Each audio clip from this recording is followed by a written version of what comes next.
खुशमिजाज रागनी दुबे सुबह तैयार होकर अपनी छोटी बहन सिया के साथ घर से पैदल ही स्कूल के लिए निकलती है।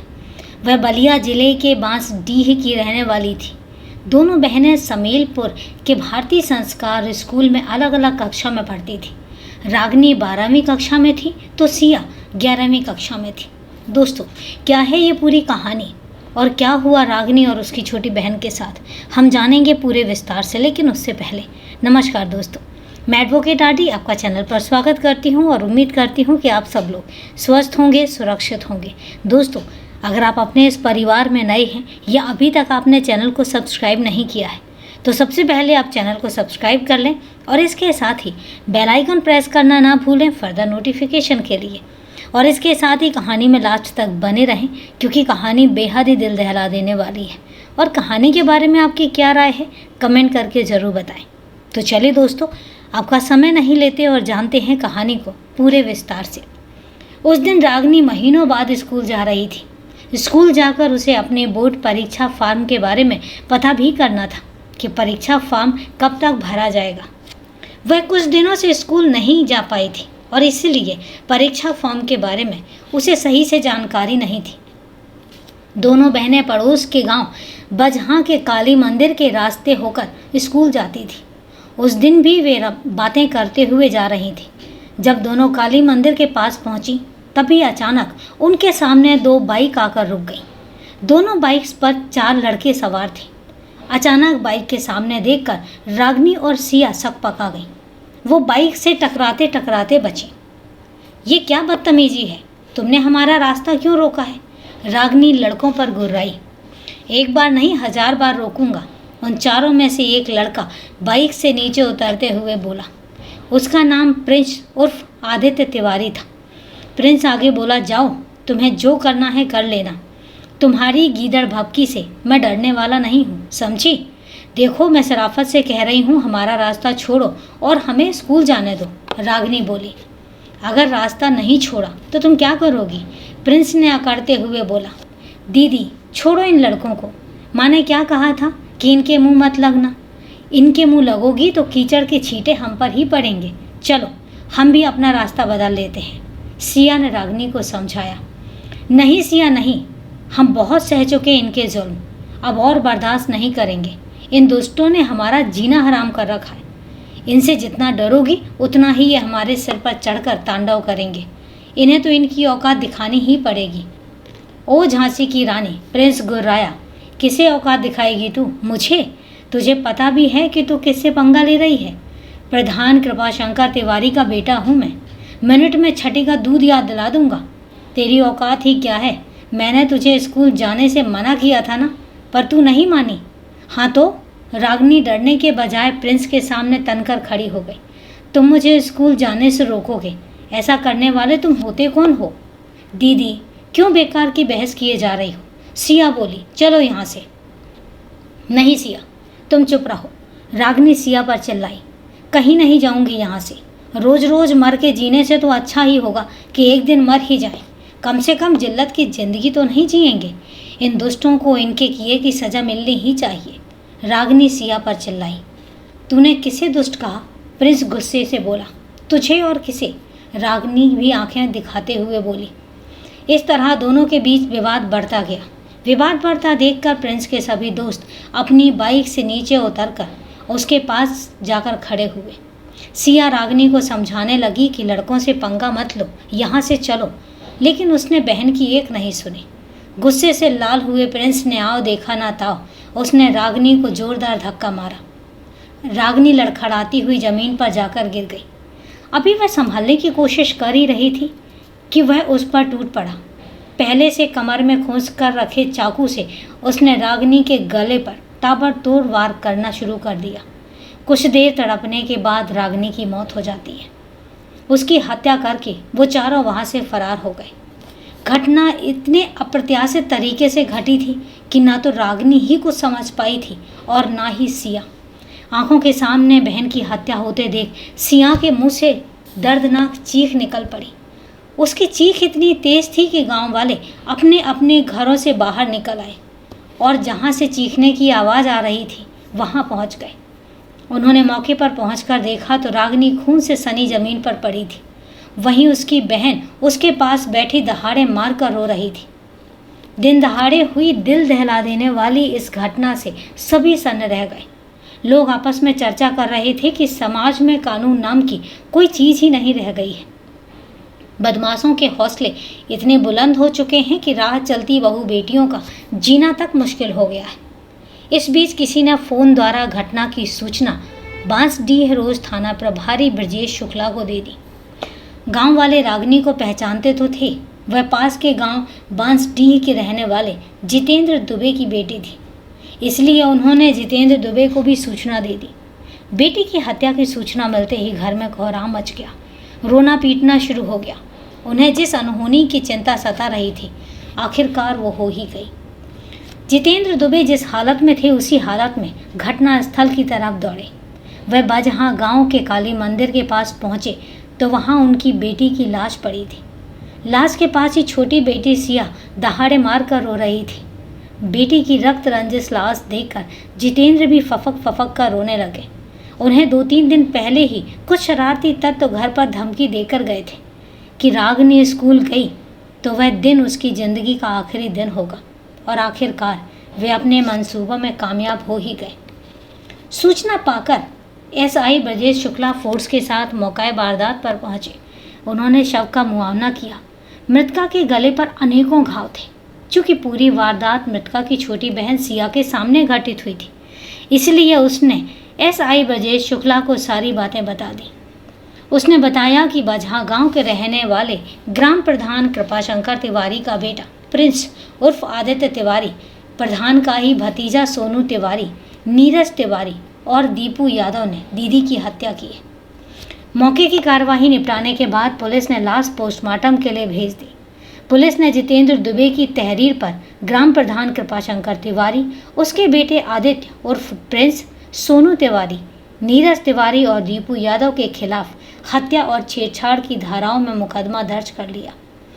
पुलिस ने मामले की जांच की तो पता चला कि ग्राम प्रधान कृपाशंकर का बेटा प्रिंस सालों से रागिनी को तंग किया करता था। वह रागिनी से एक तरफा प्यार करता था। कई बार वह रागिनी से अपने प्यार का इजहार भी कर चुका था, लेकिन रागिनी ना तो उससे प्यार करती थी और ना ही उसने उसके प्रेम पर अपनी स्वीकृति की मोहर भी लगाई थी। पहले तो रागिनी उसकी हरकतों को नज़रअंदाज करती रही, लेकिन जब पानी सिर से ऊपर जाने लगा तो उसने अपने घर वालों को प्रिंस की हरकतों के बारे में बता दिया। बेटी की परेशान जानकर जितेंद्र को दुख भी हुआ और गुस्सा भी आया। बात बेटी के मान सम्मान से जुड़ी हुई थी। भला वह इसे कैसे सहन कर सकते थे। वह उसी समय शिकायत लेकर ग्राम प्रधान कृपाशंकर तिवारी के घर जा पहुंचे। संयोग से कृपाशंकर घर पर ही मिल गए। जितेंद्र ने उनके बेटे की हरकतों का पिटारा उनके सामने खोल दिया, लेकिन कृपाशंकर ने उनकी शिकायतों पर कोई ध्यान नहीं दिया। प्रधानी के घमंड में चूर कृपाशंकर तिवारी ने जितेंद्र को डांट फटकार कर भगा दिया वहां से। जितेंद्र दुबे ने कई सपने में भी नहीं सोचा था कि प्रधान से उसके बेटे की शिकायत करनी उन्हें इतनी भारी पड़ जाएगी। अगर उन्हें इस बात का ख्याल होता तो वह शिकायत कभी नहीं करते। शिकायत का परिणाम उल्टा यह हुआ कि शाम के समय जब प्रिंस कहीं से घूम कर लौटा तो कृपाशंकर ने उससे पूछा, बांसडीह के पंडित जितेंद्र तुम्हारी शिकायत लेकर यहाँ क्यों आए थे? वे कह रहे थे कि उनकी बेटी को आते जाते तुम तंग करते हो, क्या यह बात सही है? इस पर प्रिंस ने सफाई देते हुए कहा, पापा यह सब गलत है और झूठ है। मैंने उसकी बेटी के साथ कभी बदसलूकी नहीं की। मैं तो उसकी बेटी को जानता तक नहीं। छेड़ने का तो सवाल ही पैदा नहीं होता। अरे मुझे तो वो बदनाम करने के लिए पंडित जी झूठ बोल रहे होंगे। ठीक है, मैं जानता हूँ बेटा, मुझे तुम पर पूरा भरोसा है कि तू कोई ऐसा वैसा काम नहीं करेगा। वैसे मैंने पंडित जी को डांट कर भगा दिया है। ठीक किया पापा। प्रिंस के होठों पर जहरीली मुस्कान उभर आई। प्रिंस ने उस समय तो पिता की आंखों में धूल झोंक कर खुद को बचा लिया। पुत्र मोह में अंधे कृपाशंकर को भी बेटे की करतूत दिखाई नहीं दी, और नतीजा यह हुआ कि प्रिंस की आंखों में दुबे की बेटी रागिनी के लिए नफरत और गुस्से का लावा फूट पड़ा। उसे लगा कि पंडित की हिम्मत कैसे हुई कि उसके घर शिकायत करने आ गया। प्रिंस ने उन्हें सबक सिखाने की ठान ली और आखिर उसने वही किया जो उसके मन में ठान लिया था। दिन दहाड़े रागिनी की हत्या के बाद आसपास के इलाके में दहशत फैल चुकी थी।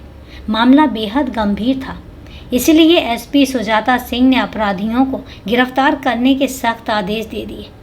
कप्तान का आदेश पाते ही एसआई ब्रजेश शुक्ल अपनी पुलिस टीम के साथ आरोपियों को तलाशने में जुट गए।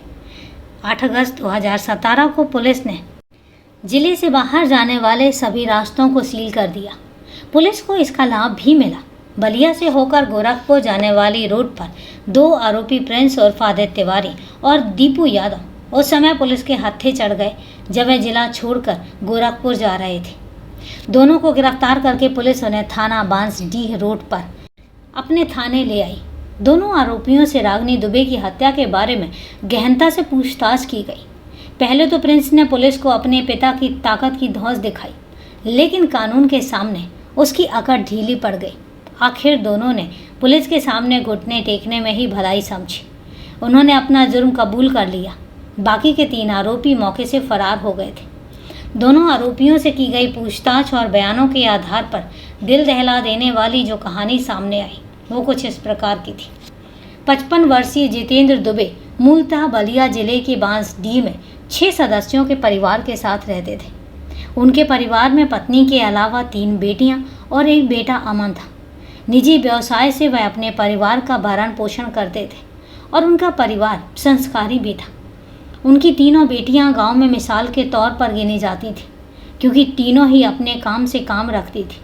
वे ना तो अनर्गल किसी दूसरे के घर उठती बैठती थी और ना ही फालतू की गप्पे लड़ाती थी। वे पढ़ाई के साथ घर के काम में भी हाथ बटाया करती थी। दुबे जी बेटियों को बेटे के से कम नहीं आंकते थे, तभी तो उनकी पढ़ाई पर पानी की तरह पैसे बहाते थे। बेटियां भी पिता के विश्वास पर हमेशा खरा उतरने की कोशिश करती। तीनों बेटियों में नेहा बीए में पढ़ती थी। रागिनी 11वीं पास करके 12वीं में गई थी, जबकि सिया 11वीं में थी।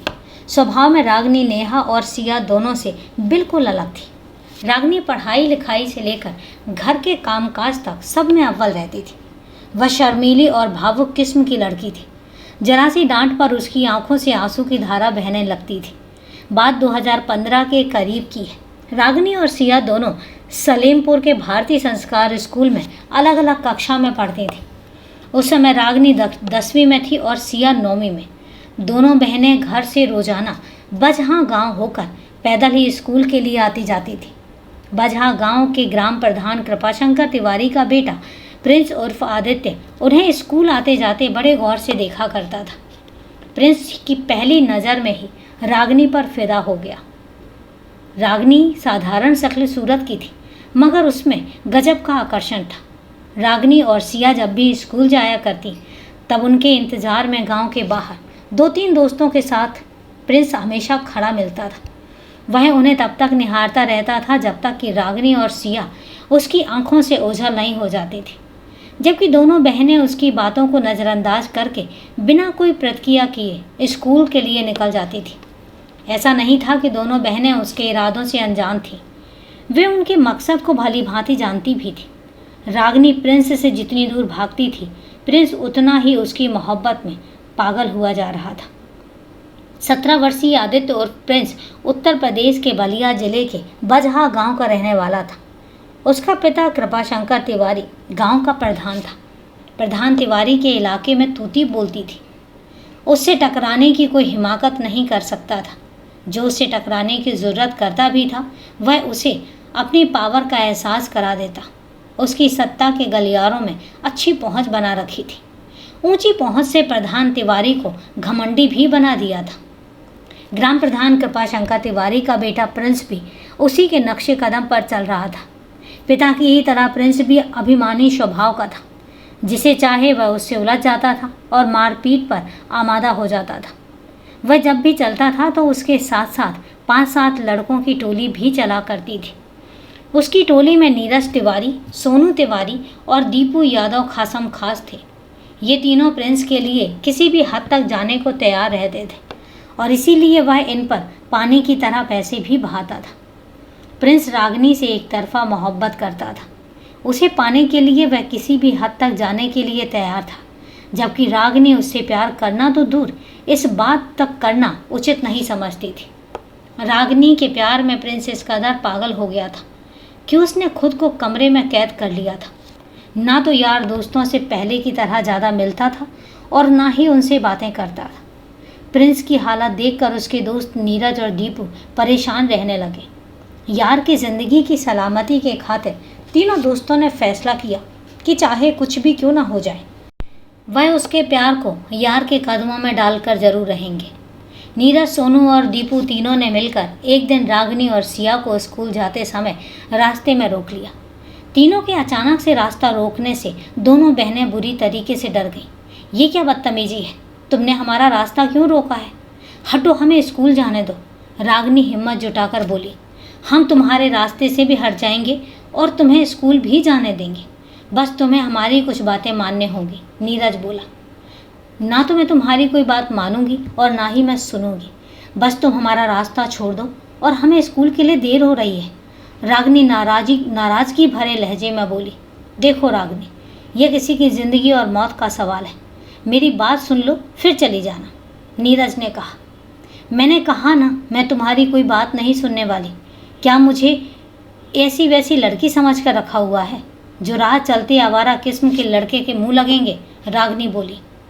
देखो रागिनी, तुम्हारा गुस्सा अपनी जगह जायज़ है। मैं जानता हूँ कि तुम ऐसी वैसी लड़की नहीं हो, खानदानी लड़की हो, लेकिन तुमने मेरी बात नहीं सुनी तो मेरा भाई जो तुमसे प्यार करता है मर जाएगा। तुम उसे बचा लो। नीरज रागिनी के सामने गिड़गिड़ाया। तुम्हारा भाई मरता है तो मेरी बला से, मैं उससे प्यार नहीं करती।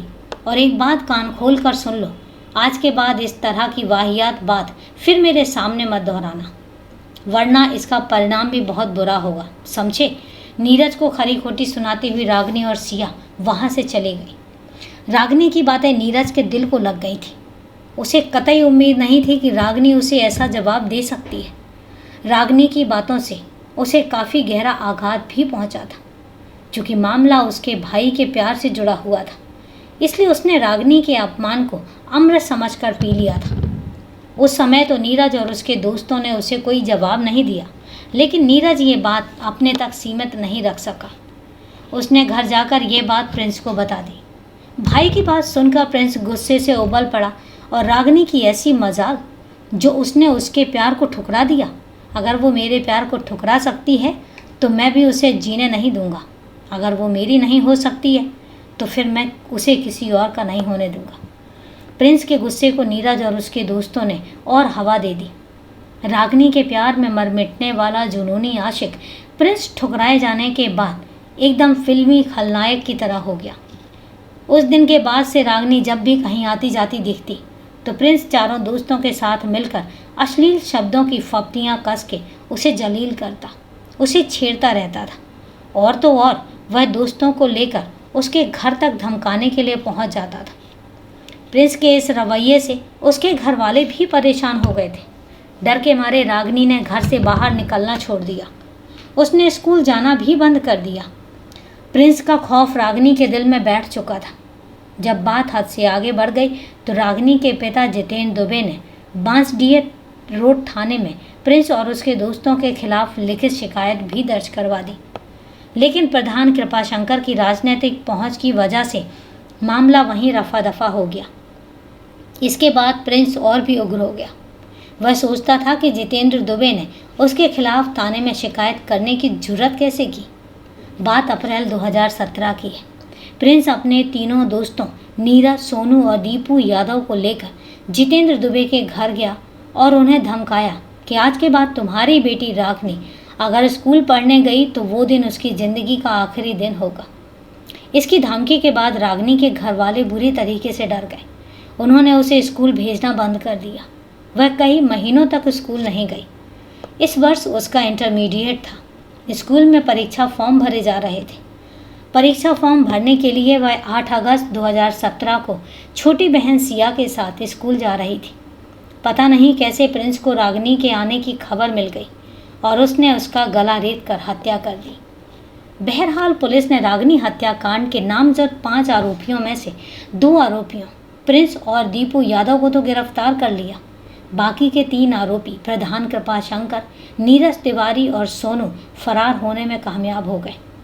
आरोपियों को गिरफ्तार करने को लेकर मृतका की बड़ी बहन नेहा तिवारी सैकड़ों छात्र छात्राओं के साथ कलेक्ट्रेट परिसर पहुंची और धरने पर बैठ गई। उन लोगों ने परिवार के सदस्यों को मिल रही धमकी के लिए पुलिस प्रशासन को जिम्मेदार ठहराया। कांग्रेस के नेता सागर सिंह राहुल ने भी लापरवाही बरतने के लिए पुलिस प्रशासन को कोसा। तब कहीं जाकर बाकी के आरोपियों प्रधान कृपाशंकर तिवारी, सोनू तिवारी और नीरज तिवारी ने कोर्ट में आत्मसमर्पण कर दिया। कथा लिखे जाने तक पांचों में से किसी भी आरोपी की जमानत नहीं हुई थी। होनहार बेटी की मौत से पिता जितेंद्र दुबे काफ़ी दुखी थे। उन्होंने शासन प्रशासन से गुहार लगाई कि बेटी बचाओ बेटी पढ़ाओ का नारा देने वाली सरकारें यदि बेटियों की सुरक्षा नहीं कर सकती तो उन्हें पैदा होने से पहले ही कोख में मार देने की इजाज़त दे दें, ताकि बेटियों को ऐसी जिल्लत और जलालत की मौत रोज़ रोज़ न मरना पड़े। तो दोस्तों, ये थी पूरी कहानी को लास्ट तक सुनने के लिए आपका तहे दिल से धन्यवाद। कहानी के बारे में आपकी क्या राय है, कमेंट करके ज़रूर बताएं। चूँकि आज कुछ मजबूरी है इसलिए आपके कमेंट्स के जवाब मैं नहीं दे पाऊँगी, लेकिन हाँ, कल के वीडियो में आपके कमेंट्स के जवाब निश्चिंत होंगे। तो चले दोस्तों, आज के लिए इतना ही। कल फिर मिलते हैं क्राइम की एक सच्ची कहानी के साथ। तब तक के लिए सेफ रहें, सुरक्षित रहें और अपना ध्यान रखें। जय हिंद दोस्तों, जय भारत।